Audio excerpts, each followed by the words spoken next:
How's everyone doing?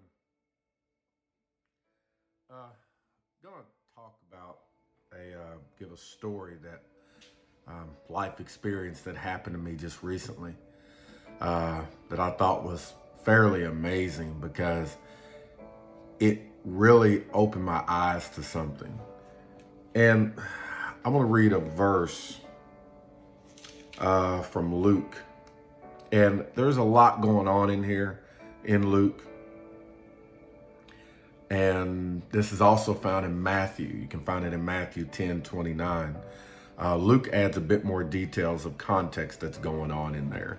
But you know what? Let me do this. Let me read it from Matthew, because if I read it from Luke, I might get into teaching about the whole context of what is going on, which is not a bad thing, but here we go. Matthew 10:29 says this.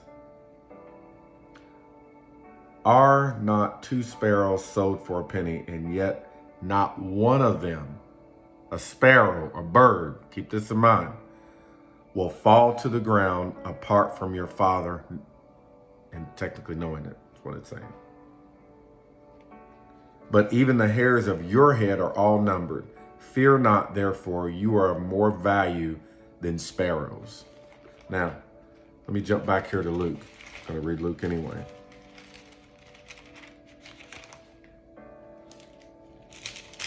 So in Luke chapter 12, here's what's going on, okay? I'm going to read the end of chapter 11, so here we go. Verse 53 in chapter 11. As he went away from there, the scribes and Pharisees began to press him hard and to provoke him to speak about many things, lying in wait for him to catch him in something he might say. Okay, now I'm reading from the English Standard Version, guys, okay? So, under these circumstances, going into this, here's what's happening. In the meantime, while he knows they're doing this, okay, when so many thousands of the people had gathered together that they were trampling one another, he began to say to his disciples first, speaking to his disciples,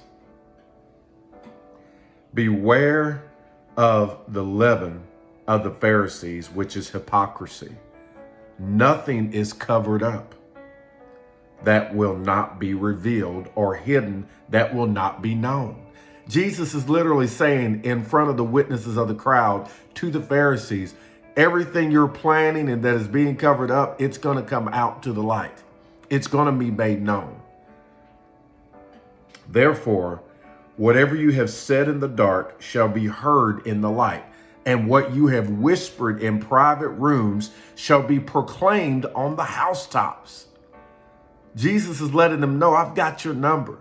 I know what you're planning and plotting, but it's not going to be hidden for long. It's going to be revealed. Watch this.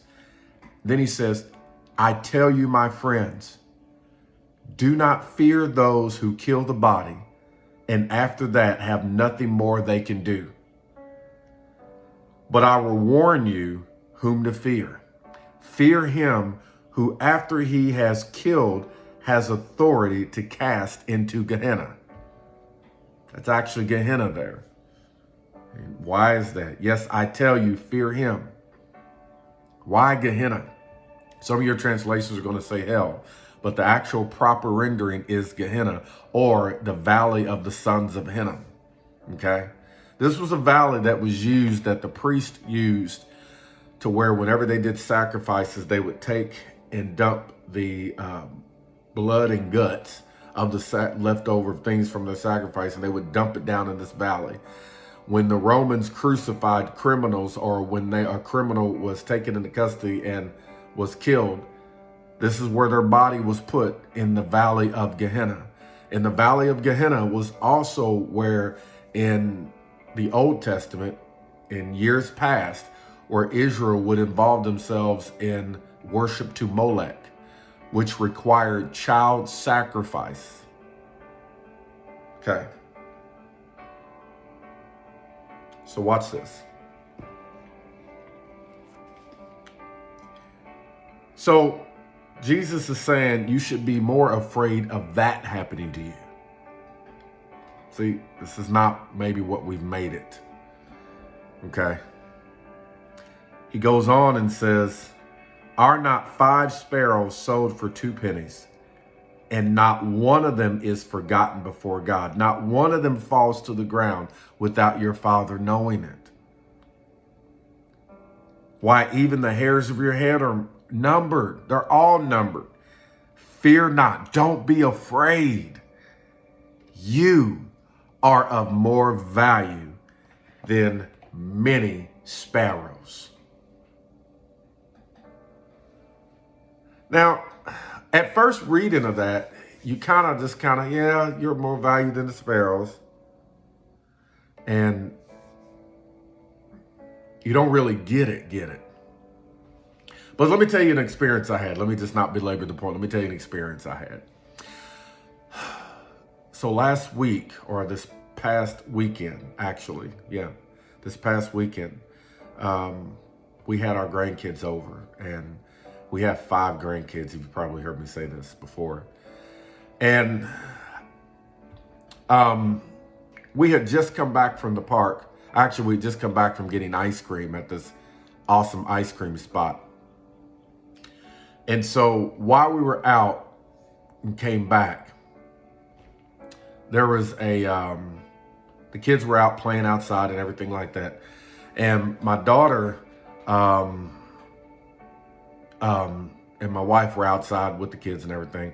I was inside. I might have been on the phone or something. I don't know. Anyways, so Amaya, my youngest one, she goes towards this piece of candy she sees on the ground to go grab it and eat it. Of course, my daughter sees her and beelines towards her and says, "No, Maya," because she saw her getting ready to pick it up and eat it. Well, she runs over and kicks the candy, and it's not a piece of candy. It's a baby bird egg. And the baby bird started to hatch. So they all come running in the house. Everybody, the grandkids, my youngest son, Isaiah, my wife, my daughter. We need to do something. We need to do something. The baby's hatching. What do we do? And they're frantic, not knowing what to do. And they're all looking at me. And my son's looking at me, and he said, "How are you so calm? How are you so calm?" And in my mind, I was thinking, well, one of us has to be. Everybody else is tripping. Because I didn't know what to do. So my daughter called the vet. It was a vet that was 40 minutes away. And they said that you can try to put it back up in the nest. And I found out it's a misnomer. Just because human hands contact with the egg and baby doesn't mean the mother's not going to come back. Anyways, so we found the nest. And the nest was like way high up in the air. And in the tree, rather. And it was difficult to get to this egg, or to the nest, rather. I'm sorry.